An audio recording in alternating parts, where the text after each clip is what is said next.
আর যে বিষয়টা মা দিয়েছে, সে বিষয়ের পর আমি কিছু আলোকপাত করব। তার জন্য ঠাকুর বলেছিলেন যে, আমার পঞ্চ পিল্লারকে নিয়ে যদি তোমরা চলতে পারো। পঞ্চ পিল্লার মানে ঠাকুরের বলার কারণটা আমরা যেটাকে একটু ভেঙে বলছি, যজন যাজন ইষ্টভৃতি সস্তেনি সদাচার।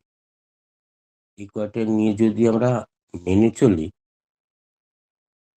তাহলে কিন্তু আমাদের ভালো থাকাটা আমাদের পিছে পিছে দৌড়বে।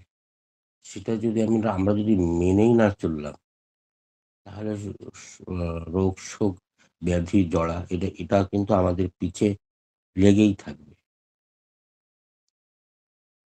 ঠাকুর সব জিনিসগুলো দিয়ে গেছে, সেইটাকে কিভাবে কে নিচ্ছে, কিভাবে কে পালন করছে, তারপরে নির্ভর। আর যে যেমনটা তার ঠাকুরের উপরে নির্ভরতা, তার শরীরটাও তেমনি সুস্থ নির্ভর করছে। ঠাকুর বলে মনে একটা আশা ছিল, পূজনীয় বড়দা, পূজনীয় কাজল দাস যখন ঠাকুরকে বা ঠাকুরের অনেকটা বৃদ্ধ বয়স হয়ে গেছিল, মানব শরীর নিয়ে যখন ঠাকুর আমাদের মাঝে পৃথিবীতে এসেছেন, তার শরীর, মানব শরীরটা একদিন জড়া হবেই, একদিন বৃদ্ধ হবেই। এটা কিন্তু প্রকৃতির নিয়ম। ঠাকুরের বয়স অনেকটা হয়ে গেছে, যখন হাত পাও কাঁপতো, খেতে পারতো না। বড়দা ঠাকুর তখন টেবিল পরে বসে খেতেন, টেবিলের কুর্সির পরে বসে খেতেন, নিচে বসতে পারতো না। তো বড়দা আর কাজলদা দুজনে আশেপাশে দাঁড়িয়ে ঠাকুরকে খাইয়ে দিতেন। বড়দা মাখিয়ে মাখিয়ে গালে ভাত কয়টা তুলে দিতেন, আর ঠাকুর খেতেন। কাজলদা পাশে দাঁড়িয়ে পাপার কোনটা লাগছে, কোনটা অসুবিধে হচ্ছে, আর মা হাওয়া করতেন। তখন তো পাখা ছিল না, হাওয়া করতেন। ঠাকুর খাচ্ছে, বড়দা বলছেন যে, বড়দা একা হয়তো ঠাকুরকে বাবা বলতেন, সবার সামনে কিন্তু উনি ঠাকুর বলেই ডাকতেন সবদিন। তা বলছে, বাবা, সৎসঙ্গের অনেকটা উন্নতি হচ্ছে।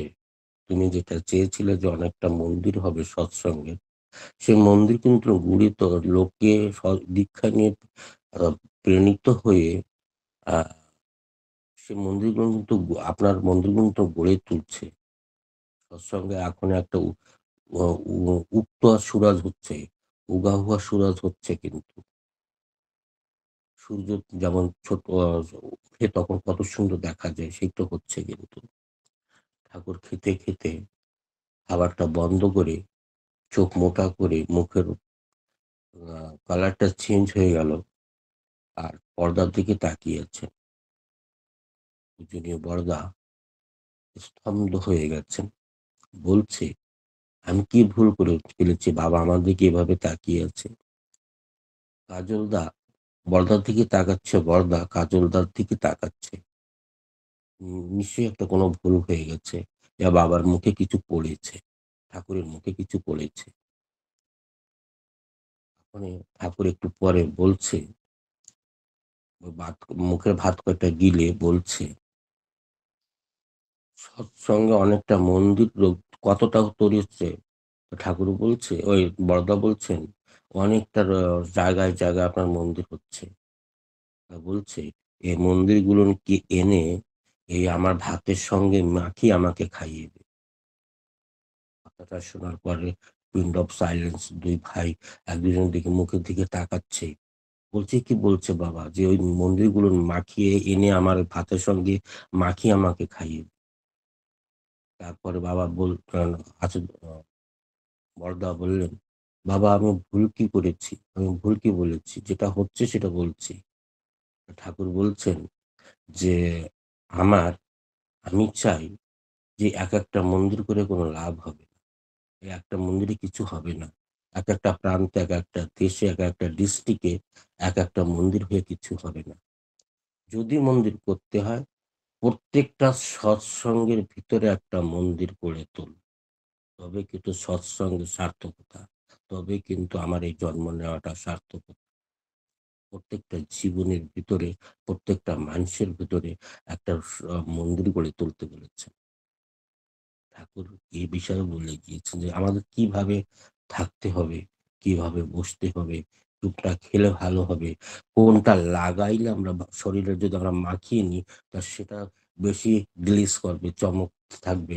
আর আমরা যখন উম আ রাস্তা থেকে হেঁটে যাবো, তখন লোকে দেখে বলবে যে এরা সৎসঙ্গের লোক যাচ্ছে। যেমন কিছু গোরাচাঁদের লোক আছেন, কিছু কৃষ্ণতান্ত্রিকের লোক আছেন। সবাইরা কিন্তু যখন ওই গেরুয়া পরে বৈষ্ণবরা যখন পরে যায়, ওদের দেখতে বোঝা যায় যে এনারা বৈষ্ণব। তেমনি ঠাকুরও কিন্তু বলেছেন, যারা এই পাঞ্চনীতিকে মেনে চলে, তারা যদি কাঁটায়, কাঁটায় মেনে চলে, তারা যখন রাস্তা থেকে হেঁটে যাবে, তাদের দেখলে মানুষ বুঝতে পারবে যে এটা সৎসঙ্গের লোক যাচ্ছে। ঠাকুরের সেই ইচ্ছাটা ছিল।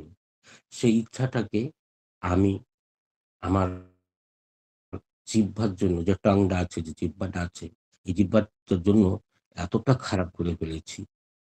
সে শরীরের যে কালারটা নিয়ে আমি আমার মার পেটের থেকে ভূমিষ্ঠ হয়ে আমি জন্ম নিয়েছিলাম, সে কালারটাকে আমি ডিসকালার করে ফেলেছি। কিছু বিউটি পার্লারের লোক এখানে মায়েরা, দাদারা আছেন যারা বিউটি পার্লার চালায়। তারা আমার পরে একটু রুষ্ট হতে পারবেন। কিন্তু যেটা সত্য কথা আমি বলব। এই যারা বিউটি পার্লারে খুলেছেন, যে মায়েরা যাচ্ছেন, যে মুখের ত্বকটাকে একটু চমকের জন্য, কি দরকার আছে? ৳৫০০ দিয়ে ৫ থেকে ৭ মিনিট, ০.৫ ঘন্টা আপনাকে ম্যাসাজ করে দিল। সেটা কি ১৫ দিনই বেশি চলবে? কোন দিনই চলতে পারবে না। ১৫ দিন পরে, ১ সপ্তাহ পরে ওটা ডাল হয়ে যাবে। যদি আপনি নাম ধ্যান করুন, যেমন এই লিঙ্কটা আমার এইজন্য ভালো লাগে যে এই লিঙ্কটায় খুব নামধান হয়। নামধান হলে নিজের বডিটাকে প্রিপেয়ার হওয়ার একটা চান্স পায়। নিজ নিজের বডিটাকে, হরমোনস গুলোকে আবার প্রিপারেশন হয়। ওটা আবার ভালো হয়। যেটা খারাপ হয়ে যায় সেটা আবার ভালো হয়। এইজন্য সেটা লং টাইম চলবে। আরেকটা জিনিস যে, যেটা মার পেটের থেকে আমরা যে কালারটা নিয়ে এসেছি, সেই কালারটাকে যদি আপনারা পেতে চান, জীবনে সাবানটাকে বাদ দিন। গুরুত্বপূর্ণ একটা কথা, এটা বাদ দিন। আমি ১০ বছর হয়ে গেছে আমি সাবানটা ইউজ করি না। কাপড় ধোয়া আমার ঘরে সাবান আসে। চান করার সাবান আমাদের ঘরে আসে। আমার ঘরে অন্তত আসে না। ঠাকুরকেও দেখেছেন। একটা ভিডিও আছে, ঠাকুরের ছোট্ট একটা ক্লিপ ভিডিও আছেন। উনি চৌবাচ্চায় ঠাকুরের স্নান, ওখানে যখন চান করতে যাচ্ছেন, ঠাকুর যখন নামছেন, দেখবেন একটা গামছা পরে আর একটা ছোট্ট একটা গামছা ঘাড়ে নিয়ে উনি কিন্তু ওই নামছেন। উনার হাতে কোনো সাবান নেই। উনি দুটো ডুব দিয়ে গামছাটাকে ভিজিয়ে নিজের মুখটাকে, শরীরটাকে পুছে নিল। আর ঠাকুর ওই চৌবাচ্চা থেকে, ওই সুইমিং এর থেকে বেরিয়ে আসলেন। ওইটাই কিন্তু প্রকৃত চানটা করার সূত্র। ওইটাই কিন্তু মেইন সূত্র। আমি আপনাদের বড় গলায় বলতে পারি যে, আপনারা সাবান ছেড়ে একটা বছর না হলেও আপনারা ৪ মাস থেকে ৬ মাস সাবানটা ইউজ করা বন্ধ করে দেখুন। যদি 40% আপনাদের গ্লেজটা রিটার্ন না আসবে, তখন আমাকে বলবেন। যারা চান যে প্রতিদিন, আমি আর ঠাকুর যেমন চেয়েছে যে প্রত্যেকটা মায়েরা যেমন এত সুন্দর হওয়া চাই। তাদের দেখতে, তাদের বলন, তাদের চলন, তাদের পরনটা এমন হওয়া চাই যে মার শ্রদ্ধাটা আপনার মুখের থেকে, মনের থেকে যেন আসে। তেমনি যদি আপনারা সেই জিনিসটা চান, সাবান লাগানো প্রথমত বন্ধ করে দিন। পুরো বডিতেই লাগানো বন্ধ করে দিন। আপনারা বলবেন যে, "কি করে চানটা করব?" চানটা করতে গেলে আ একটা ছোট্ট একটা হ্যাঙ্কি নিয়ে যাবেন, যেটা কটনের হওয়া চাই, সুতির হওয়া চাই। ওইটিকে ভিজিয়ে সাবানের মতন ঘায়ে ডলে নেবে, তারপর চানটা করে নেবে।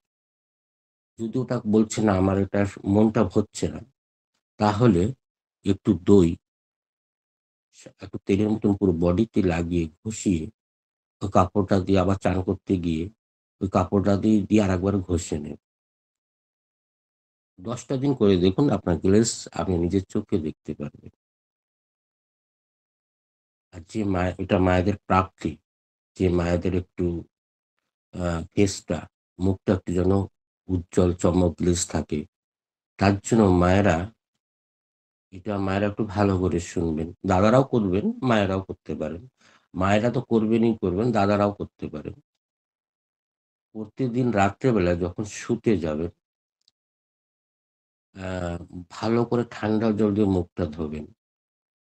আমার কথাটা আমি এইজন্য বলি মাঝে, মাঝে যে আমি করে দেখাচ্ছি। আমি করেছি বলে আমার সেই বিশ্বাসটা আছে। এত বড় একটা প্রচুর ঠান্ডা গিয়েছে, এখনো যাচ্ছে। আমার মিস্ত্রি আমার গৃহলক্ষ্মী, উনি বলছে, "গরম জলটা করছি। আপনি একটু অপেক্ষা করুন। আমি গরম জলটা আপনার বাথরুমে দিয়ে আসছি।" আমি বলছি, "হ্যাঁ।" আমি ওকে মানা করছি, ও শুনছে না। আমি বলছি, "হ্যাঁ, তুমি যাও।" আমি বাথরুমে গিয়ে শাওয়ারটা চালু করে ঠান্ডা জল দিয়ে চান করেছি। এখন আমার মাথায় আমি গরম জল ঢালি। এইজন্য আপনারা প্রথমত কেউ গরম জলটা শরীরে ঢালবে না। গরম জলটা পেটে ঢালবে। পেটে কেউ ঠান্ডা জল ঢালবে না। উষ্ণ ও ঠান্ডা জলটা যত ঠান্ডা জলটা আপনার দিয়ে চান করবেন, ততটা আপনার বাত, পিত্ত, কফ এই ৩ টো আ সস শুদ্ধ থাকবে, ভালো থাকবে, সমাবেশে থাকবে। আর যে ঠান্ডা জলটা খাবে তার কিন্তু ওই আর্থারাইটিস, স্পন্ডাইলিসিস, আ গ্যাস্ট্রিক, কোলেস্টেরল, বাত এটা থাকবেই থাকবে। কেউ একটু ওটাকে রক্ষা করতে পারবে। আর যেটা বলছিলাম সেটাই যে, যদি মায়েরা চান তো প্রতিদিন রাত্রেবেলায় গাইর ঘি, মাত্র গাইর ঘি, ওটা যদি আপনারা জোগাড় করতে পারেন তো খুবই ভালো, না হলে করে নেবেন। যেমন ছোট্ট অল্প একটু আঙুলে লাগিয়ে মুখেটা লাগানোর পরে ওটা ২ মিনিট মাসাজ করে শুয়ে পড়বেন। সকালবেলা ঘুমিয়ে ওঠার পরে আবার ঠান্ডা জল দিয়ে ধুয়ে ওই ন্যাকড়া দিয়ে কাপড় দিয়ে আবার মুখটা পুছে নেবে একটা হ্যাঙ্কি দিয়ে। যার হ্যাঙ্কি ঘরে থাকবে সেটা পার্সোনাল তার থাকবে। মনে করুন ওটা আমার সাবান। আমার একটা সাবান ৪ মাস থেকে ৬ মাস চলে। অথবা আমার কাছে একটা হ্যাঙ্কি আছে। আমার খরচাটা নেই।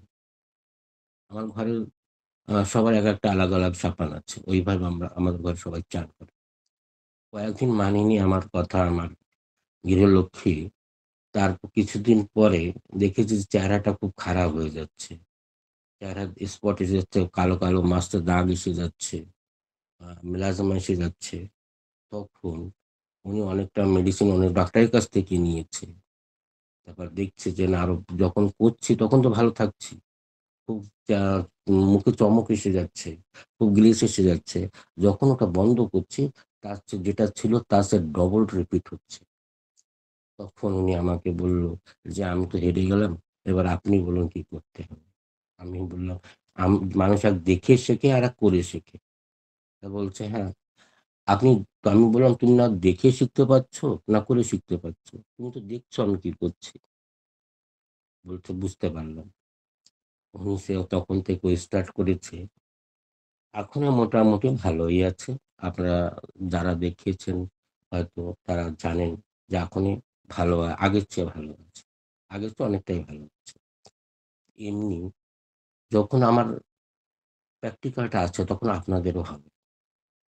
রাত্রে যখন শোবেন তখন আ একটু মুখে ঘি লাগিয়ে একটু ৫ মিনিট মাসাজ করবেন হালকা হাতে, শুয়ে পড়বেন।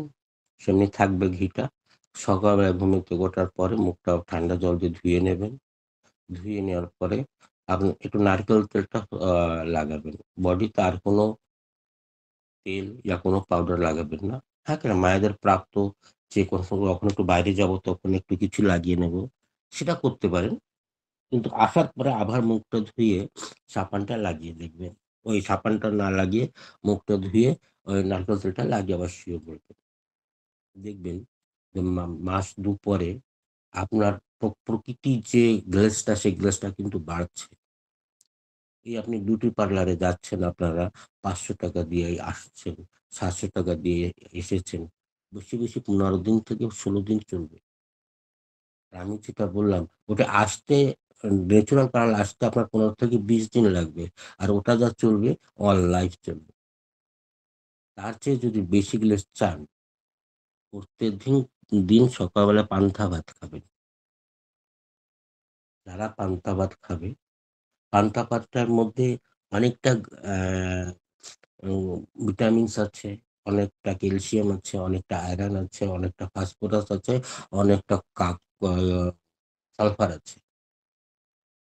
যেটা আমাদের শুকনো আ ভাতে সেটা নেই। আছে, তার পরিমাণটা কম আছে।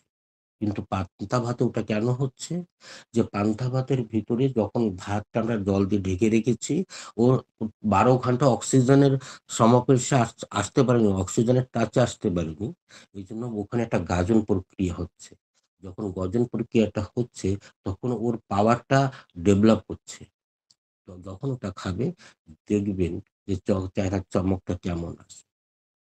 ওটাও যদি না পাচ্ছেন, যাদের শ্বাসকষ্ট আছে, যাদের সুগার আছে, প্রতিদিন দুপুরবেলায় ১ গ্লাস টক দইয়ের সঙ্গে একটু গুড়টা ভালো করে মিলিয়ে ওটা খেয়ে বাও করবাটে লেফট করবাটে শুয়ে পড়বেন।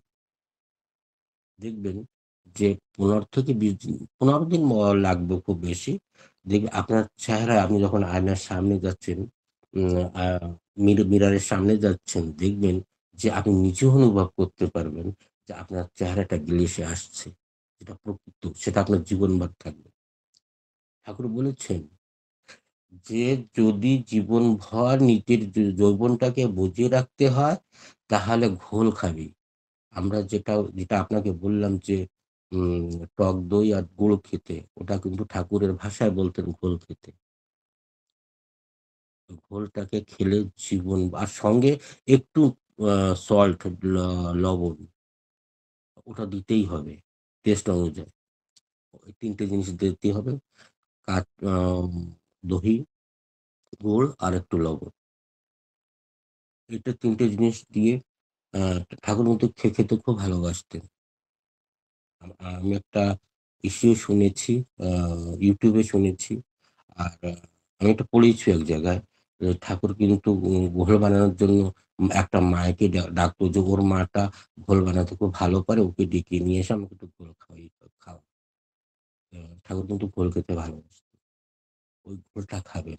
ওই টক দই, লবণ আর গুড়টা দিয়ে। যাদের পেটের সমস্যা আছে পেটটাও ঠিক হবে। আর নিজের চেহারা আর বডির গ্লেজটা, যে হাতটা কালা হয়ে গেছে, হাতের কালার ডিসকালার হয়ে গেছে, চেহারার কালার ডিসকালার হয়ে গেছে।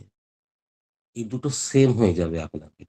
কিছুদিন পরে দেখবেন যে আপনার হাতের পায়ের কালার আরো জাদা বেশি স্পট বেশি গ্লেজ হচ্ছে চেহারার চেয়ে।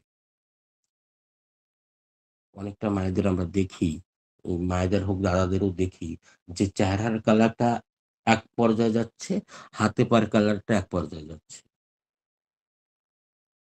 কেন? বিউটি পার্লারে গিয়ে সে সামনেওয়ালি যে বিউটিশিয়ান আছেন, উনি খালি উনার চেহারায় পরে ফোকাস করছে। পুরো বডিতে ফোকাস করছে না। পুরো বডিতে ফোকাস করতে গেলে তাহলে আপনার ঘোল খেতে হবে, পান্তা ভাত খেতে হবে, আর বিনা সাবান দিয়ে চান করতে হবে। নারকেল তেল প্রত্যেকদিন রাত্রে লাগাতে হবে। যাদের একটু দেখবেন চামড়াটা একটু ঢিলা হয়ে গেছে মুখের, যে একটু ওতে একটু ভাঁজ পড়ছে, একটু ডাল হয়ে গেছে, তারা প্রতিদিন আ নারকেল তেলে একটু ফিটকিরি, যে ফিটকিরি আমরা দাদারা আফটার শেভ এর পরে লাগায়। ও ফিটকিরিটা কিনতে পাওয়া যায়। ওর ওই যে প্যাকেটে পাওয়া যায়। ওটা নেবেন না, ওটা বেকার। আপনি একটা কিরানা স্টোরে যাবেন, ওখানে গিয়ে বলবেন, "আমাকে ন্যাচুরাল ফিটকিরি চাই, অ্যালুম চাই।" ওরা ওটা দেবে। ওটা খুল্লা পাওয়া যায়। আ আ ৳৪০ ৳৪৫ কেজি, এত সস্তা। ৳৪০ থেকে ৳৫০ কেজি। ওটা ঘরে এনে একদম পাউডার মতন গুঁড়ো করে নিয়ে আ একটা কাঁচের শিশিতে নারকেলের তেলের শিশির ভিতরে আ নিজের অনুযায়ী আ কতটা দিতে হবে নিজের একটা করে নিয়ে ওটা ওর ভিতরে ছেড়ে দিয়ে ওকে একটু ভালো করে ঘষে নেবে, হিলিয়ে নেবে, মেশ করে নেবে। মেশ করার পরে প্রতিদিন সকালবেলা চান করার পরে ওই তেলটা মাথায়, চুলে, মুখে সব জায়গায় লাগাবে। আর হাতটা উঁচুর দিকে ঘষবে মুখের দিকে। দেখবেন যে ১৫ থেকে ২০ দিনের ভিতরে 1 উইক এর ভিতরে আপনার যে ডাল স্কিনটা ছিল সেটা ঠিক হচ্ছে। যে স্ক্রাবটা করতে আপনারা ইসে যাচ্ছেন, আ বিউটি পার্লারে যাচ্ছেন, সেই স্ক্রাবটা আপনার ওই ফিটকিরিতে করছে। ফিটকিরিতে আপনার ট্যানিং টা বাড়াচ্ছে, চেহারার গ্লেজটাও বাড়াচ্ছে। আর যে চামড়াটা একটু ত্বকটা একটু ঝুলে গেছে, একটু বুড়ো হওয়ার যে এই লক্ষণটা দেখা যাচ্ছে সেটা কিন্তু সেরে ফেলছে। আর এটা পরে মুখ ধোয়ার পর তেমনি হয়ে যাবে তেমন নয়। এটা প্রতিদিন করতে হবে। দেখবেন যে প্রতিদিন আপনার গ্লেজটা বাড়ছে। প্রতিদিন আপনার চোখে মুখের যে চামড়াটা ডালটা হয়ে যাচ্ছিল সেটা প্রতিদিন ভালোর দিকে যাচ্ছে। এটা মায়েরাদের জন্য খুবই প্রয়োজন। তারপরে দেখবেন যে অনেকটা যুবতী মায়েরা আছেন, অনেকটা আমাদের মায়েরাও আছেন যাদের বিবাহিত হয়ে গেছেন। যে প্রতিদিন ২-৩ মাসে ২-৩ বার পিরিয়ডটা আসছে, এমসি পিরিয়ডটা চলছে। সার্কুলেশনটা চলছে। কারো ২-৩ ৪ মাস পরে হচ্ছে। আর কারো মাসে ২-৩ বারও হচ্ছে। এমনও দেখা যায়। আমার কাছে এমনও পেশেন্ট আছে যে আ কন্টিনিউ ১.৫ মাস ২ মাস ধরে চলেই যাচ্ছে। ওই ছোট-মোটো অল্প একটু দেখা যাচ্ছে কিন্তু পার ডে দেখা যাচ্ছে। তার হেমোগ্লোবিনটা আমি যখন চেক করে দেখছি, তার হেমোগ্লোবিন 7.2, 8.2, একটা পেশেন্টের 3.8 এটি এসে গেছে। 3.8 বলেছে এই রোগের জন্য আমি ৬ মাস ধরে ট্রিটমেন্ট করাচ্ছি। আমি একবার গভর্নমেন্ট হসপিটালে গিয়েছিলাম। সেখানে আমাকে ২ ইউনিট ব্লাডও চড়িয়েছে। তো ডাক্তার কি বলছে? বলছে কি ইউটেরাসটা কেটে বাদ দিতে হবে। আমি বলছি, "ঠিক আছে যখন তোর বাদই দিতে হবে, তো বাচ্চাদানিটাকে যখন কেটে ফেলেই দিতে হবে।" আমার কথা শুনে আরো ১ টা মাস যাক না কেমন হয়। মাকে বললাম, মা বলল যে, "আপনি গ্যারান্টি নেবেন?" আমি এখানে গ্যারান্টি ঠাকুর ছাড়া আমি নেই। ঠাকুর গ্যারান্টি নেবে। আমি চেষ্টা করতে পারি বাকি ঠাকুরের ইচ্ছা।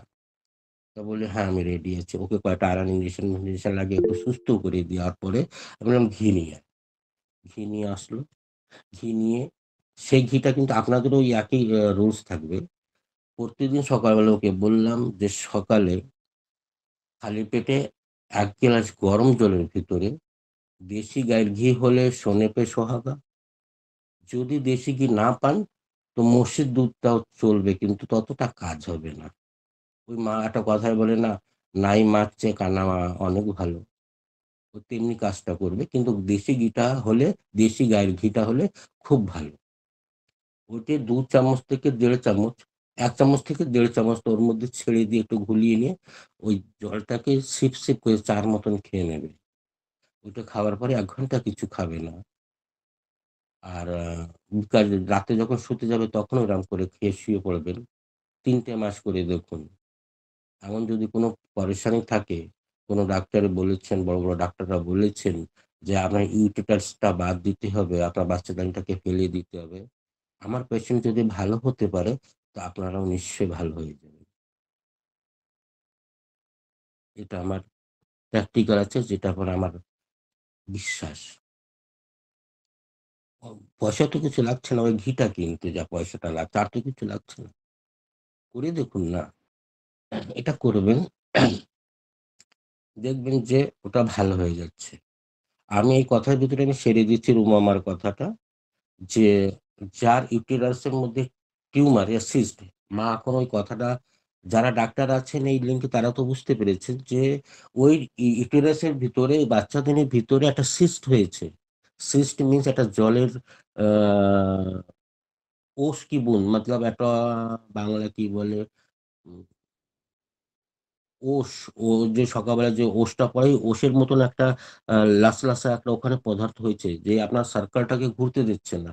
ইয়া আপনার ইউটেটাসের ভিতরে বাচ্চাদানির ভিতরে একটা সিস্ট হয়েছে, একটা গাঁঠান হয়েছে, একটা টিউমার হয়েছে। ওই একই নাম একই কাজ জিনিসটা নাম আলাদা। তা সেটাকে যদি আপনার ঠিক করতে হয় মা, তাহলে প্রতিদিন সকালবেলায় ঠাকুরের ইষ্টভৃতিটা করে নিয়ে ১ গ্লাস গরম ঝোলের ভিতরে মটরের দানার বরাবর চুন, না হলে আ গমের দানার বরাবর চুন। এঁটে ২ আঙ্গুল দিয়ে ওই গরম জলের ভিতরে মিলিয়ে দিয়ে ওটাকে ৩ মাস খেতে হবে ৪ মতন। প্রতিদিন সকালে ১ গ্লাস গরম জলের ভেতরে ওই মটর দানা বরাবর চুন, যে চুনটা আমরা পানে খাই ওই চুনটা। ওই চুনটাকে দিয়ে ওতে আ মিলিয়ে দিয়ে ওটা খেতে দিন। ৩ মাস পরে আরেকবার ওর ইউএসজি টা করিয়ে দেখবেন। ইউএসজি টা করার পরে দেখবেন ওর সিসটা এত স একদম নিরাময় হয়ে গেছে। না হলে মাত্রাটা একদম ছোট হয়ে গেছে। যখন ছোট হয়ে গেছে ৩ মাস পরে ১ মাস স্টপ করবেন, বন্ধ রাখবেন। তারপরে আবার ৩ মাস করবেন। তারপরে আবার গিয়ে একবার সোনোগ্রাফিটা করবেন, ইউএসজি টা করে দেখবেন যে আপনার ওটা নিরাময় হয়ে গেছে। প্রত্যেকের জন্য যদি কোন ডাক্তারে বলেছে কোন মায়েরে যে এই কন্ডিশন হয়ে গেছে আপনারা এটা করবেন। একটা আ ব্যাপার আরো একটা জিনিস যে, যে মায়েরা অনেকটা পেরেশানি থাকে মায়েদের, যেটা হয়তো মায়েরা খুলে বলতে পারে না। এটা আমার এইজন্য জানা কেন আমার বাবা এসব জিনিস আমাকে অনেকটা শিখিয়ে গিয়েছেন। আর আমিও একটু ঠাকুরের বই পুস্তকগুলো একটু শিখেছি।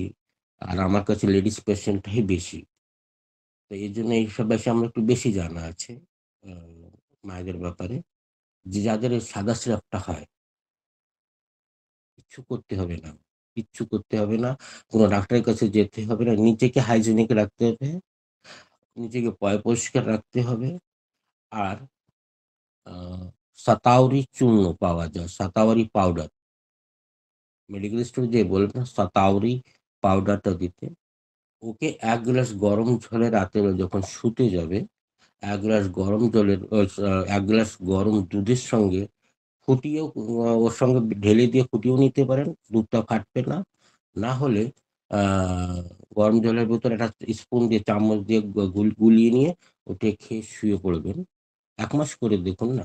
আপনার সে সাদা স্রাবটা কোথায় হারিয়ে গেছে সেটা আপনি খোঁজও করে পাবেন। এটা নরমাল জিনিস। এটা মায়েদের হয়। ওটা হাইজেনিক এর জন্য ওটা ভালো করে পরিষ্কার রাখতে হবে। আনওয়ান্টেড যেগুলো দরকার নেই সেগুলো পরিষ্কার রাখতে হবে। তারপরে আরেকটা যারা মায়েদের বসতে অসুবিধে হচ্ছে, অনেকটা মায়েদের এমন হয় যে তেলবনটা বেরিয়ে যায়। মতলব বোনটা একটু আ ব্যথা হয় খুব অসুবিধে হয়। তারা একটা এক্সারসাইজ আছে সেটা করলে তারা আ ভালো হতে পারে। আর যে মায়েদের আ পেট সম্বন্ধে অসুবিধে আছে তারা YouTube এ গিয়ে সার্চ করবে Kegel exercise, Kegel exercise for women. ম্যানের জন্য আলাদা, ওটা প্রোস্টেটের জন্য। পুরুষরা দাদারা যেটা করবে সেটা প্রোস্টেটের জন্য। সেটা মায়েদের হয় না। এ এটা আমার জানা আছে। বাকি বড় ডাক্তাররা তো আছেন তারা আরো ভালো করে বলবে। প্রোস্টেট কিন্তু পুরুষের ভিতরে হয়, মায়েদের ভিতরে হয় না। তো ওই আ ওটা আ ও ম্যানেরটা ম্যানরা করবে আর মায়েদেরটা মায়েরা করবে। কিগাল এক্সারসাইজটা কিভাবে করতে হয় সেটা করে দেখবেন। আপনাদের এই সমস্যাটা আরো ভালো হয়ে যাবে। আর যেটা ঘির কথা বললাম ওটা করবেন। যাদের সিস্ট আছে তানরা ওইটা করবেন, ওই চুনেরটা করবেন। আর এর আগে তো বলেছিলাম শিউলিপুরের পাতা যাদের গা পা ব্যথা আছে, যারা স্টার্ট করেছেন তারা হয়তো তার ফলাফল কিছুটা পাওয়া স্টার্ট করে দিয়েছেন। এটা দেখবেন ভালো জিনিস এটি। আর মায়েদের বললাম যদি চুলটা বেশি পেকে যাচ্ছে, যদি কোনো দাদার চুলটা বেশি পেকে যাচ্ছে, খুব চুলটা পাতলা হয়ে যাচ্ছে, ও রাত্রি বেলা যখন শুতে যাবে, চান করে যখন সময় পাবে, ওই নারকেল তেলের ভেতর যে ফিটকিরিটা মিলাতে বলেছিলাম, ওই তেলটাই ইউজ করবেন। ১ মাস ৩০ দিন করে দেখুন না। আপনার চুলটা ন্যাচারালি কালো হবে। আমি যে ডাই দিয়ে করছি সেটা করার দরকার পড়বে না আপনার আর। আর যারা ডাই এখনো করেননি তাদের আমি হাত জোড়ে প্রার্থনা করি ডাইটা করবেন না।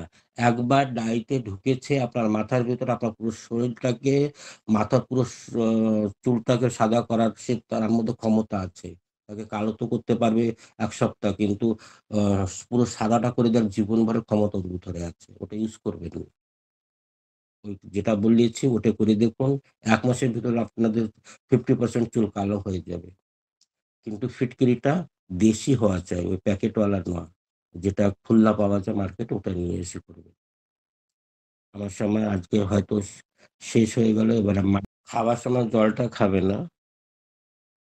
ধনিয়া পাতা পান আপনারা ওটা রাতের বেলা ১ মুঠ কুচি, কুচি করে কেটে গ্লাস গরম জলের ভেতরে রেখে দেবেন। সকালবেলা ওটাকে ভালো করে কচলিয়ে ভালো করে হাত দিয়ে মেশ করে নিয়ে ওটা চিবিয়ে খেয়ে ফেলবেন। পরে জলটা খেয়ে ১ ঘন্টা কিছু খাবেন না। আর খাওয়ায় তেলটা, মসলাটা একদম কম। আমি আগেও বলেছি যে দিনের খাবার, সকালের খাবার রাজার মতন হওয়া চাই। দুপুরের খাবার প্রজার মতন চাই। আমার একটা পলিসি আপনাদের গত সপ্তাহ বলেছিলাম, এ সপ্তাহ বলছি। যার যেটা দরকার এখনই টাইম থাকলে শুনে নেবে। পার্সোনাল আমার কাছে শুনতে গেলে আমার চোপনাথ সৎসঙ্গ কেন্দ্র মন্দিরে যে মাকে শর্মিষ্ঠা মাকেও পাঠিয়েছি ওই চেকটা মা হয়তো দেখেছে। যে ওটা কিন্তু আমার ঠাকুরের সৎসঙ্গ চোপনাথ সৎসঙ্গ কেন্দ্র মন্দিরের ওটা চেক। ওখানে আপনাদের ঠাকুরের প্রণামে পাঠাতে হবে তারপরেই আপনাদেরকে আমি কোনো ব্যবস্থা দেব।